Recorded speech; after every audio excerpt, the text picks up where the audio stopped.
Breathwork changed my life, now I'll help you change yours. In 2013, my world was turned upside down when my partner was murdered. I was thrown into grief, a place I never expected to be.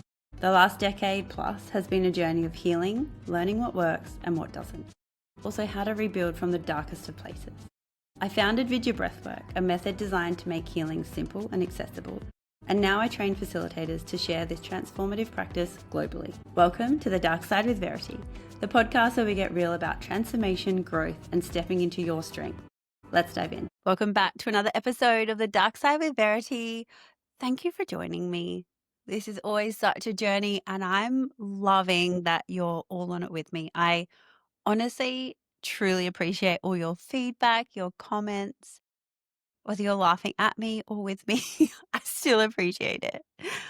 Let's drop in with our breath. Close your eyes, get comfy, settle in. Take a big inhale and just let it go. Let go of everything that's no longer serving you. Let go of everything that's no longer for you. Welcome. This episode is letting go of the good girl. It becomes very apparent in our facilitator training what our past belief systems are when it comes to learning. And there are people that join and they say, it is so hard for me to focus. Watching videos is tough. Learning is tough. All honesty, I get it. I remember the first time I was really excited about a business, and it was the Kangen water. And they give you all of these videos to watch in your own time. And back then that wasn't like a real thing. A lot of the things I was doing were really in person. A lot of the training, it was all in person stuff. And so this was the first one where I was fully witnessing myself go through this process. And like if you look at my sister and I, her idea of school was that she loved it. She is great at learning. She is amazing at English. Whereas I became very crafty and creative about learning. It just didn't really come naturally to me. And so when people talk about, oh, I loved school, like, I loved school for the social side, honestly. And that was very apparent up until year 12. When people come in saying they have difficulties in learning, I get it. The best way to learn is understand yourself first. We all learn differently. We all remember differently. And it depends what we really want in life. I remember he was a very detailed person. So when he was telling me about how he was fixing his ute, he would tell me every part, every piece, and it would all just go over my head. Like I would listen because I knew it was important to him. I would retain none of it and have really zero clue still now about what part is what. And so the difference is when you're really interested in something and when you put in the effort to learn. Doesn't mean just because you want it, it comes easy. And so when I was studying these videos, it was comical. If somebody was filming me, I would sit in my room in my villa. I would prep everything so that I had the perfect space to learn. Within a few minutes, I'd be looking at the screen and then it would kind of drift off and I would be like, whoa, missed that whole section. It's like, hey, maybe I need to be outside. So I'd take my laptop outside. I would lay by the pool because then I was doing two things at once. I was getting a tan, plus I was learning. Also didn't last. I took myself to a cafe. Right, if there's no distractions, I'll put my headphones in and work. Again, that only works for a very short time. And it was just this constant battle. I almost felt like I had to strap myself onto the table and chair and force myself to like, stop, rewind, get it in your head. And I think that was my big turning point because from that, I understood there was evidence that it was possible for me to sit still and learn. Was it easy? No. Is it easy now? No, but I can do it. This whole training that I've designed is to really shake up your learning system so that you prove to yourself you can do it. And so the good girl, is it a syndrome? The good girl syndrome is wanting everything to be perfect, to be done on time, to be submitted, and to cruise through life. That's not reality. And that's also not going to be helpful with your clients, because clients are going to mirror. We're all human. We all have the same patterns. So if you avoid something, your client is probably going to do the same. So this desire of wanting to be really great at something and really good, like, I get it, but it's also ruffling your feathers to make you understand that that's not going to get you the furthest. If you really go deep, things won't go to plan. Things will take you longer. You'll start to dig up some old stuff, and that's going to mess with you. And it becomes this real big journey. So the first 4 weeks is that. That alone it's what every training needs, because you shouldn't really be standing up in front of people if you haven't done this first, because you can learn techniques, but if you haven't done the deep work yourself, you don't know. You don't know how uncomfortable it is. You don't know how shit you're going to feel. You just don't know. And so you'll come along and say, oh, breathwork's amazing. It'll make you feel great. No. It's like a yoga class. Oh, do yoga. It's really fun. Yeah, the last 5 minutes of the class, that's the fun part. But all this journey in between is necessary to get there. Because if you were just handed everything to you, you would have no appreciation, but it also wouldn't land.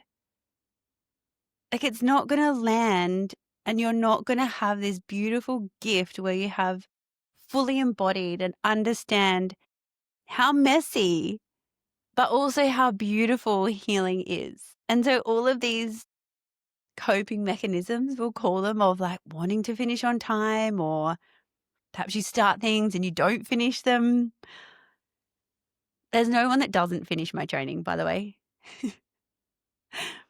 because it's just designed to hold and support you through it all, but also to acknowledge all of your own stuff.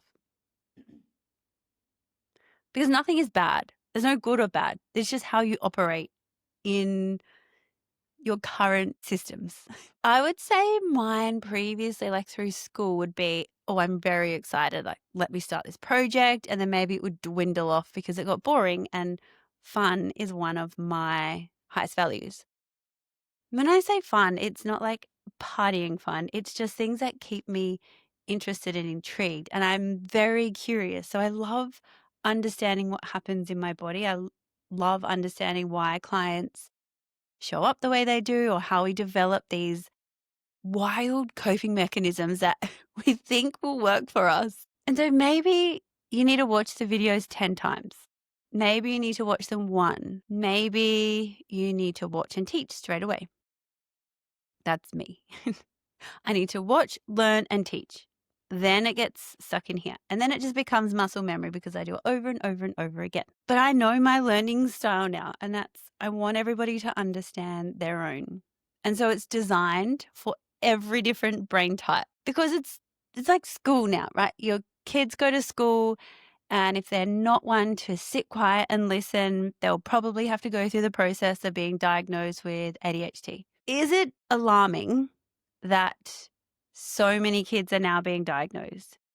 Should we start to, the world is changing, so should we start to change the systems a little bit to not to accommodate every single person, but start to really understand how every person learns, because we're not all the same. Some people love sitting in a classroom and learning and can sit there all day. Some people have an attention span of about 20 minutes. Some people 90. So when you work out your system, you can then run your life from that.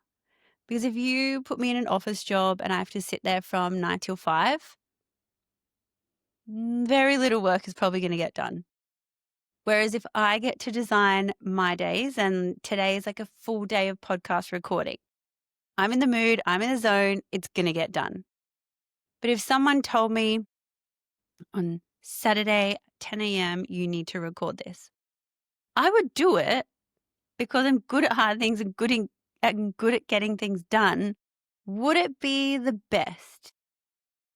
Probably not. Would the messages land as hard as I would want them to? Probably not. So there's times and places where we just have to get shit done. But when you understand yourself, it's so much more fun. Because in those scenarios, I can then prep myself to make sure I'm ready. Because if it's on at 10, I'll right, 90 minutes is my sweet spot for focus. I can do a breath session prior. I can have a cacao. I can be like on. But I got to be prepared. And so when you have these old systems that perhaps worked for you in school, they may not continue working for you, or they may. Like, I'm not saying anything is right or wrong here. It's just that you get to understand you. So if your good girl, what do I call it? Good girl syndrome is running your show, it's probably really fucking exhausting by now, because that was cool in school because you really only had to do school projects. But now, if you're a mum, if you've got to work, if you're starting your own business, if you're a partner, if you've got all these other commitments, that's really exhausting. You can't be amazing at everything all at once all the time. I mean, hats off if you can, great. But you would be operating at such a level that if anything slipped, like, how are you going to cope in those scenarios? Are you just going to crumble? Are you going to burn out? And I see so many, I say women, but men too, burning out because they probably don't understand how they operate. They maybe have an idea and maybe they joke about it all the time. But is that really serving them moving forward? Probably not. Can it be better just by incorporating a daily breath practice? Yeah. Like, I know I just say this like it's so simple, but it really is. Your body needs to know safety. You need to have practices that are going to serve you. So if any of your friends or family or even you resonate with this, you'll probably start to see that they've got patterns. And this is where we need to pattern interrupt. This is why in my course, I have designed this intentionally for this reason. And so when everyone comes in, yeah, it can be tough, but you need to know how to deal with the tough stuff, because the whole process is you watching you, because that's exactly what your clients are going to do. They are not going to do their homework tasks. They are probably want to get everything done and be like, yep, okay, I've done my breath work, tick, tick, tick. Like, what has been embodied though? Like, people have to feel. There's no way over it or under it. It's through. And once you develop that realization that you've got to do the work, it feels easier for your body, because wanting everything to look aesthetically pleasing and your life to look like you have it all figured out, honestly, like, no one actually cares whether you have your life figured out or not. Everybody's too busy worrying about their own. So take time to be good in your own mind. All of these podcasts are a bit preachy and ranty. Speaking of which, I've decided I'm going to go to church. I just want to see. I've been to church when I was younger. Am I religious? I would like to say I have studied a lot of religions and different belief systems. And again, like, don't really like being told what to believe or do. So I've sort of developed my own belief that works for me. And like, put in my mum's words, it is, I like to believe that someone's up there looking after my nan, my pa, Josh, and they're all having a beer together. I just like to believe that it makes me feel better. I like to believe that our souls chose each other for this amount of time, and we all agreed to that at the start, no matter how horrible it feels later on. It was all pre-planned, and at some point we were okay with it. And then I like to believe different aspects of different religions. So in yoga, they have the yamas and niyamas, and they're like kind of like the 10 commandments of respecting people's time, no violence. And then we all like every religion has some aspect that I love. I think moving forward, what it is, why I'm so curious, is that it's nice to believe in something bigger than yourself.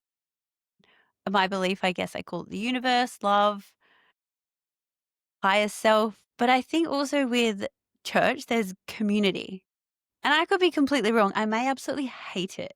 As I'm saying this, I reminds me of when I first did ballet. I remember being in class and I just thought, oh, this is horrible. I would have been maybe 3 or 4 and I ran out. I ran out of the class and tried to run home. Like I lived in a small town, so probably wouldn't have been far, but obviously the teacher stopped me. But I just remember thinking, oh, this is horrible.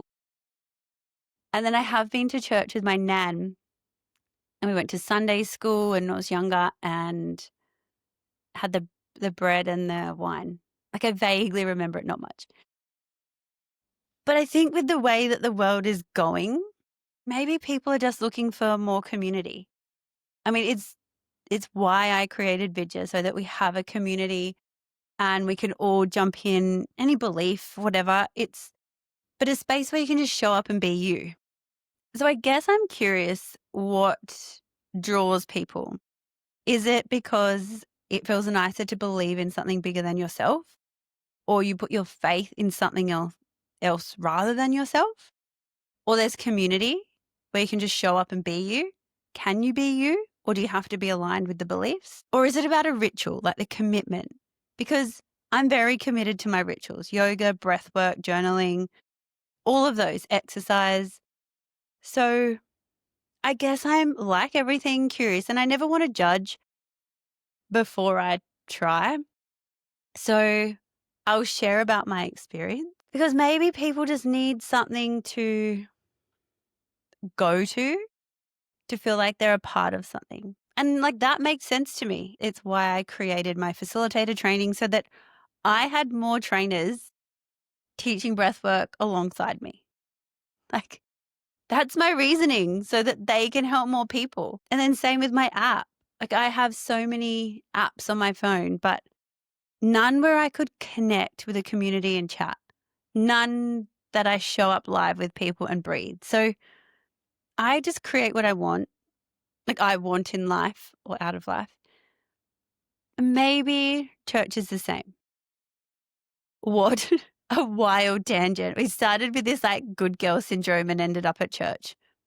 Have the best day. Try something new.